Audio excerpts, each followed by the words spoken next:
এদেশের মানুষ ক্ষমতাকে প্রশ্ন করা শিখে গিয়েছে। যেখানে এই বৈষম্য তৈরি করা হবে সেখানেই ক্ষমতাকে প্রশ্ন করা হবে। এটাকে আর দমিয়ে রাখা যাবে না। আমরা আজকে এখানে এসেছি আমাদের প্রাথমিকের শিক্ষকদের সাথে সংহতি জানাতে। আমরা বলতে চাচ্ছি যে হচ্ছে শিক্ষকরা আমাদেরকে শিক্ষা দেন, আবার আমরা বলি শিক্ষা জাতির মেরুদণ্ড। সুতরাং শিক্ষকরা যদি হচ্ছে সন্তুষ্ট না থাকেন তাহলে কিভাবে এই জাতি মেরুদণ্ড খাড়া করে দাঁড়াবে, এই জাতি শীত দ্বারা খাড়া করে দাঁড়াবে? আপনাদের সচিবদের, আমলাদের, ফিয়নদের বেতন ভাতা কেন শিক্ষকদের চাইতে বেশি হবে? এই দেশে সচিবদের, আমলাদের বাসায় যারা রান্না বান্না করে তাদের বেতন নাকি আমাদের শিক্ষকদের চাইতে বেশি। এই ধরনের অসম্মানজনক অবস্থা থেকে এই দেশের শিক্ষক সমাজকে মুক্ত করতে হবে। আমরা সরকারের কাছে দাবি জানাচ্ছি, বাংলাদেশে শিক্ষা ক্ষেত্রে যত ধরনের বৈষম্য রয়েছে, শিক্ষকদের বেতন কাঠামো যত ধরনের বৈষম্য রয়েছে, সেই সকল বৈষম্য নিরসন করতে হবে। আমরা সরকারকে বলছি, এই জুলাই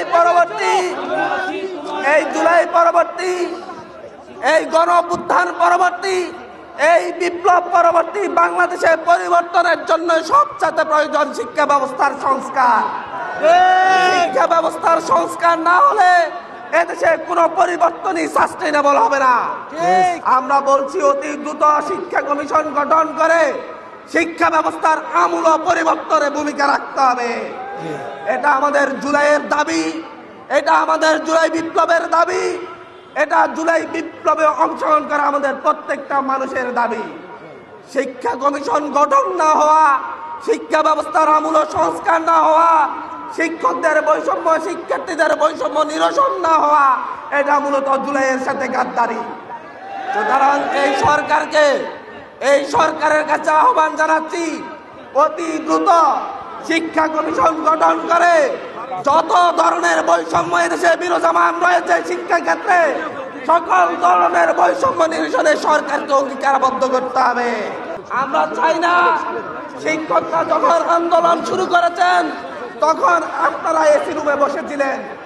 শিক্ষকরা যখন সচিবালয় অভিমুখে রওনা করেছেন আপনারা শিক্ষকদের গায়ে হাত তুলেছেন হাসিনার মতো।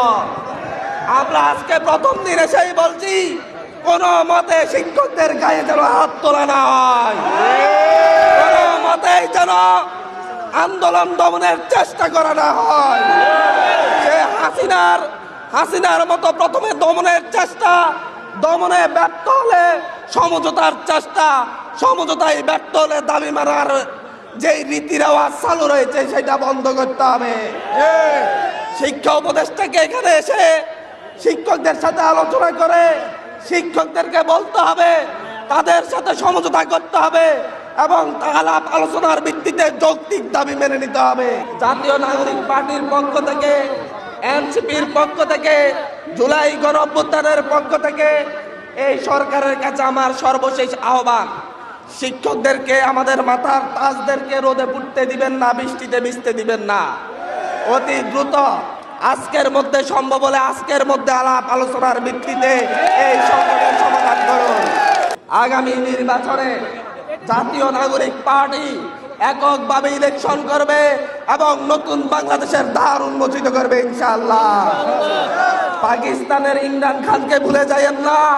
পাকিস্তানের ইমরান খান তার প্রথম নির্বাচনে কোনো আসন পান নাই, পরবর্তীতে একজন নির্বাচিত হয়েছিলেন, কিন্তু এখন পাকিস্তানের সবচেয়ে জনপ্রিয় নেতাকে, মানুষের আশা আকাঙ্ক্ষা যারা বুঝে, যারা এদেশের মাটির সাথে মিশে এসেছে, যারা এদেশের সরকারি প্রাথমিক বিদ্যালয়ে পড়াশোনা করেছে, তারা এই সরকারি প্রাথমিকের শিক্ষকদের কষ্ট বুঝবে। যারা গ্রামের মাধ্যমিকে পড়াশোনা করেছে তারা গ্রামের শিক্ষকদের কষ্ট বুঝবে।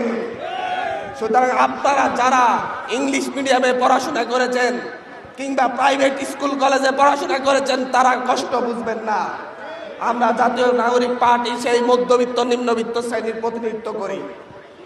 আমরা ইনশাল্লাহ আমাদের পার্টির পক্ষ থেকে আমাদের আহ্বায়ক ঘোষণা দিয়েছে, আগামী 10 বছরের মধ্যে ইনশাআল্লাহ জাতীয় নাগরিক পার্টি ক্ষমতায় যাবে এবং এই দেশের সকল সমস্যার সমাধান করবে ইনশাআল্লাহ। আর এই তরুণদের নেতৃত্বকে মানতে না পেরে যত ইস্টাবলিশমেন্ট রয়েছে, পূর্ববর্তী যারা পৌঁছে ধরা ইস্টাবলিশমেন্ট রয়েছে, তারা আমাদেরকে প্রশ্নবিদ্ধ করার চেষ্টা করছে। তারা নিজেরা মানুষের পাশে দাঁড়াবে না, কিন্তু আমরা দাঁড়ালে আমাদেরকে প্রশ্নবিদ্ধ করবে। আমরা তাদেরকে বলছি, মানুষের মনের ভাষা বুঝুন, আপনারাও মানুষের ধারে ধারে যান, দেখবেন আপনাদের মনেরও পরিবর্তন হয়ে যাবে ইনশাআল্লাহ।